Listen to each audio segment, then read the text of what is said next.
Alright mga bossing, so pinilabas na natin yung ating GL Grandia. Yan, abante lang natin ng mga bossing ng konti. Okay na yan, yeah.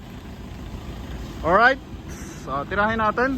Ito mga bossing, isa pong 2014 na Toyota Hiace GL Grandia manual transmission.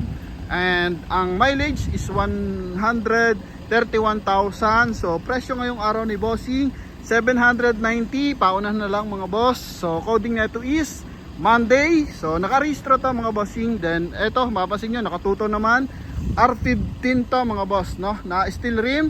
Then 6 stud mga boss. Sa gulong is 85% red light pa to. So kita nyo naman yung tulo ng tubig sa lamig mga bossing, no?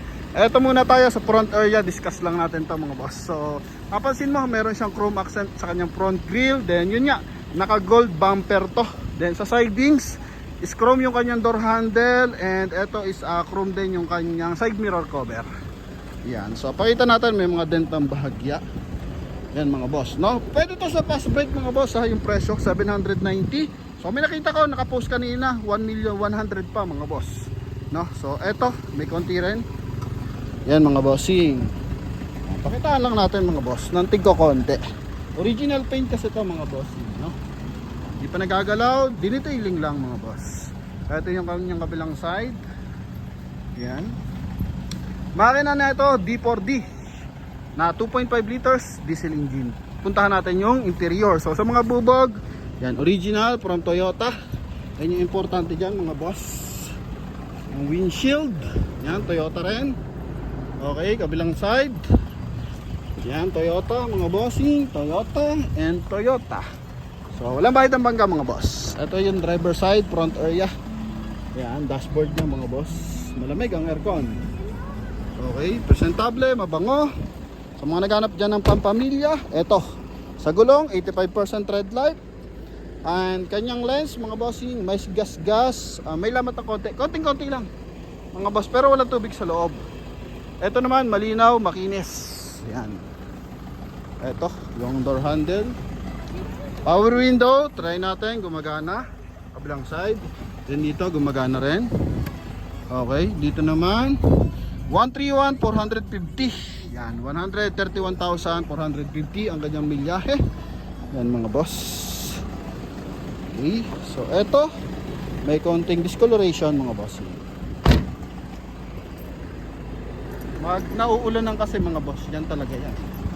Okay, then eto is good for ilan ba? Bilangan natin 3, 6, 9 na 9-seater to mga boss.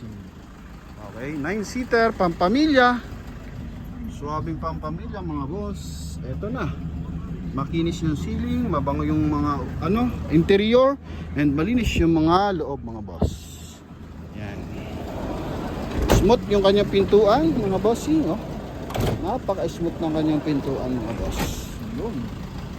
Ayan, sa likuran, eto, sa mga interesado, pwede nyo dala ng mekaniko kahit dalawa mga boss. Ito yung likuran. Yan mga boss. Door panel, ito yung kanyang compartment area mga boss.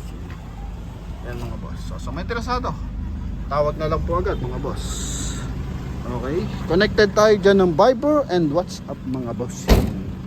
Ring pasulyap para sa ating Toyota Hiace GL Grandia na manual transmission. Kabilang side mga boss. Yan. So wala tayong mga picture ng mga unit, so naka-vlog lahat yan mga boss. Para nang sa ganoon is mas klarado at mas malinaw mga boss. Yan. And wala na ring i-edit mga boss. Lamig ng aircon, no? Nagpapawis mga bossing, lakas ng tulo. Yan, ito naman yung kanyang kabilang side mga boss, no?